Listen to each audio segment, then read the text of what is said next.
Okay, guys, I've never recorded a video like this, but I've become very interested in this Las Vegas shooting storyline and the information that's coming out. Full disclosure, it's very personal to me. I was in the crowd when it occurred. Fortunately, me and my wife and our friends were able to get out of there. But what I want to do is I want to look at some audio from a video of a recording that was taken. I can tell where this person was. They were in the VIP stands taking cover. They're on the stage is up here. They're on the right side when you're facing the stage. And these stands right here, you can tell from the stairs and the railing, were part of that VIP area. So I'm going to let you just listen to this audio real quick. It's about 10 seconds of audio. And then we're going to talk about it and break it down. So let's listen.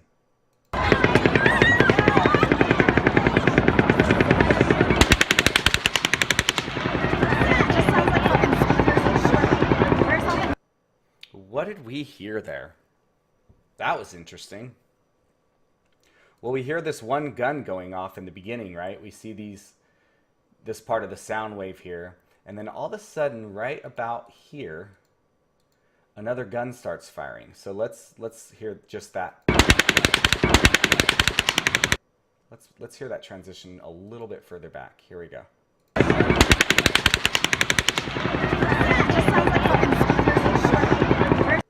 The interesting thing about this as well is that this sharper, closer gun that we're hearing, it looks like the other gun almost stopped shooting. But what you're actually seeing here is the microphone of the phone that's recording this video. I assume it's a phone.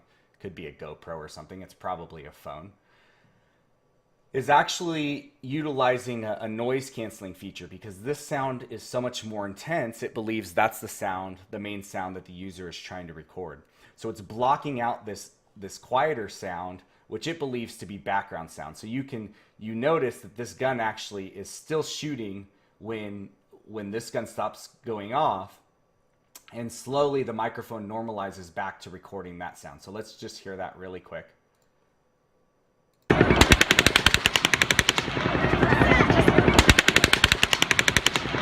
So you hear it here, and you hear it here, and then it's picking back up again here. And you can actually hear it that whole time, but it's drowned out by this other closer gun. So one of the things that I did is I went ahead and counted the number of shots in this other gun. And we can notice that this is a perfect example right here. This shot goes off right at 2 minutes and 2 seconds into the video. So we can count the number of shots to 2 minutes and 3 seconds. We have 1, 2, 3, 4, 5, 6, 7, 8, 9, 10. And then again, 1, 2, 3, 4, 5, 6, 7, 8, 9, 10. Ends just before the next second.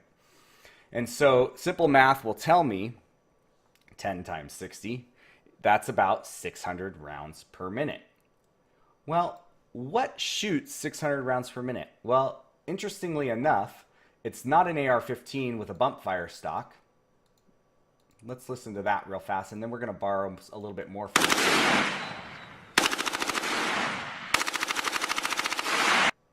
So let's go ahead and borrow a little bit more from this video.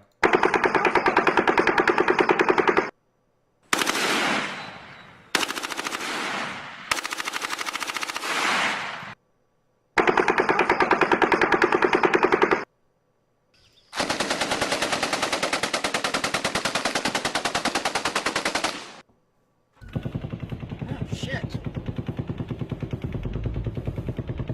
Seriously, I don't know what's going on.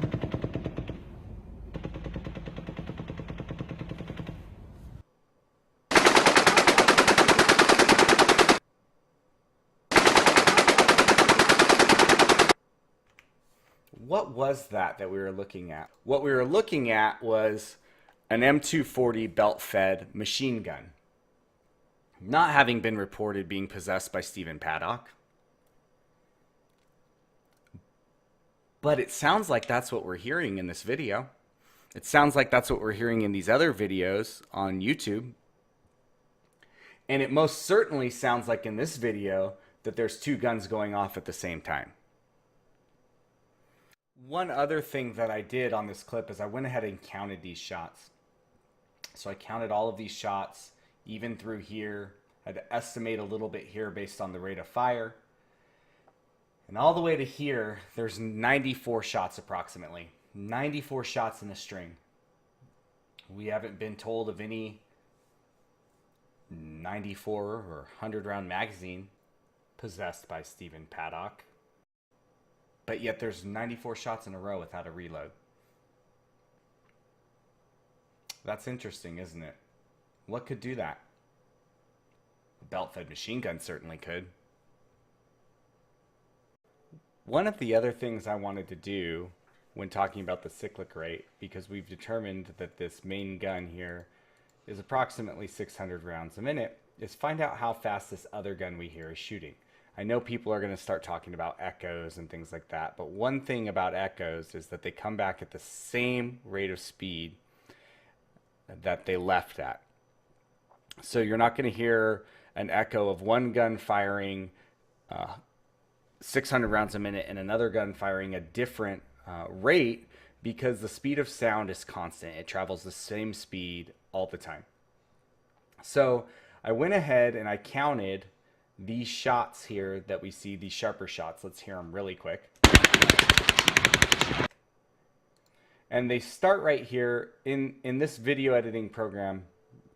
This is 2 minutes, 5 seconds, and this is the 11th frame. It's 30 frames a second. So they start right there at the 11th frame, and the last one is right there at the 29th frame of the next second. That's 48 frames, 19 frames from 1 second and 29 in the other. If you divide those 48 frames by 30, that gives you 1.6 seconds. And then if you divide those 18 shots by 1.6 seconds, that gives you a cyclic rate of 11.25 rounds per second. 11.25 times 60 equals 675 rounds a minute. It's not super significantly faster than the other gun, but it is faster.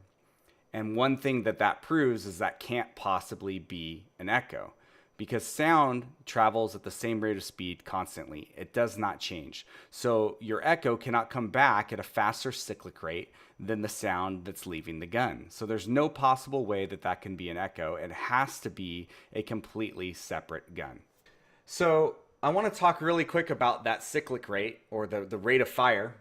There is some way to slightly modify the rate of fire in an AR-15.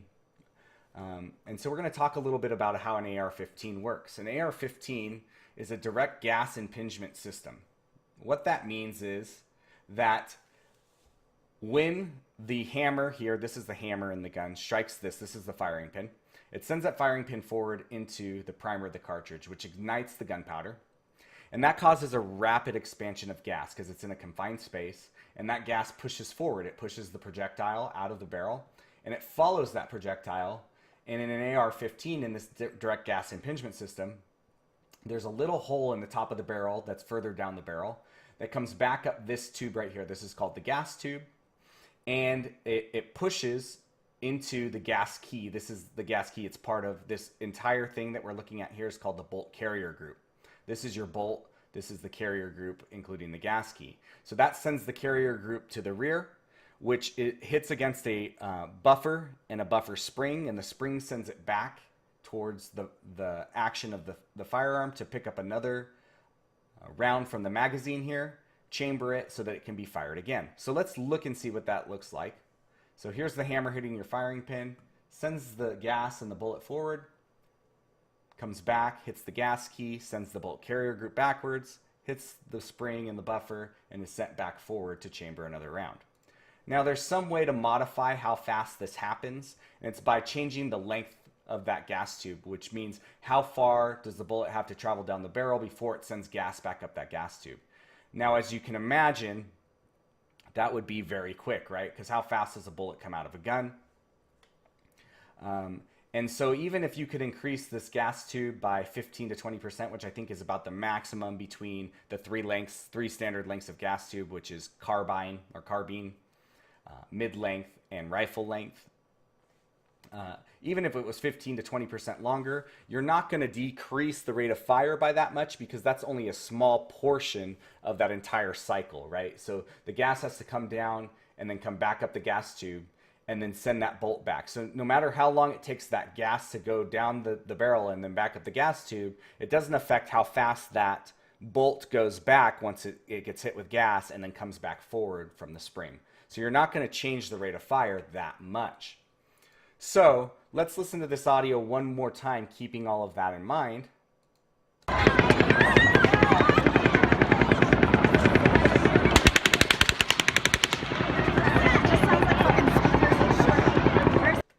Let's just listen to this portion really quick. Interesting. Now, what if we listen to this video right there again? That's even a little bit faster.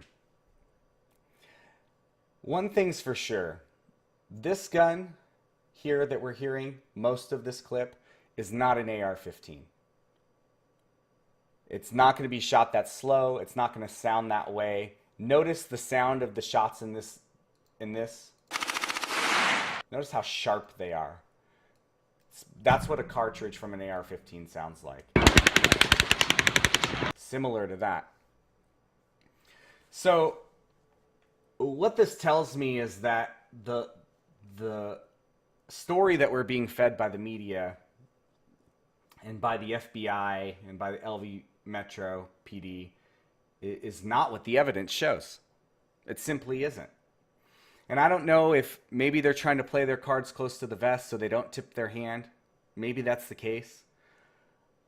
But if that is the case, I don't know if there's another example of them doing that when eyewitnesses and evidence is available to show otherwise, other than what the story is that they're putting out.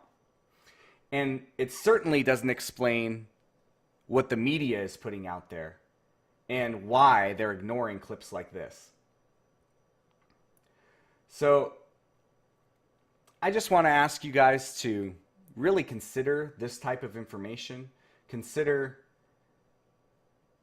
what would be the reason for suppressing it. I don't know. I can theorize on it. I could come up with 3 or 4 theories probably. But that doesn't make them true. But what is true is that this type of stuff right here, this type of clip,